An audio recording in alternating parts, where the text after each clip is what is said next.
Hediyenizi merak ediyor musunuz Melike Hanım? Evet, gerçekten merak ediyorum. Vereyim o zaman Tahmininiz ben size. nedir? Bakayım bir.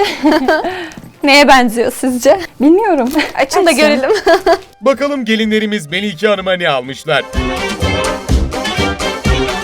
O kızlar çok güzelmiş. Şarjlı süpürge galiba. Evet. Çok kullanışlı bir elektrikli ev aleti. Bir kurun isterseniz, eliniz yatkın mı bakalım. Bir deneyelim. Hanımlar, Melike Hanım'a 30 saniye süre verelim mi? Ne dersiniz? Verelim. Evet, sayalım kızlar. 30 saniye. Heyecanlandırıyorsunuz beni. Bu arada son 20 saniye Melike Hanım. Yalnız bunun Evet, bir aparatı son daha mı 20. var?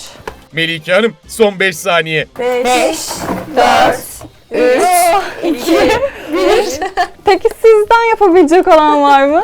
Yeşim Hanım, buyurun siz monte edin süpürgeyi o zaman. Kutusunda aparatı var mı başka? Yok. Bakalım Yeşim Hanım başarabilecek mi? Bir dakika ya, bunu gerçekten de öyle ama. Hadi biz de sayalım. Ama öyle gözüküyor. Bir saniye şunu Yeşim Hanım da çıkartayım. becerikliliğini gösterdi bu arada. Yeşim Hanım monte edecektiniz ama siz söküyorsunuz. Sökeceğim galiba. Bence olmuyor bu ya. Verin kızlar, ben yapayım elektrikçi kızı olarak. Al yap bakalım. Hadi sana güveniyoruz. Evet. Ve Yağmur Hanım birkaç saniyede montajı tamamlıyor. Yaptı. Melike Hanım. Güle güle kullanın. Çok teşekkür ederim Yağmur Hanım, size de. Güle güle Rica kullanın. ederim.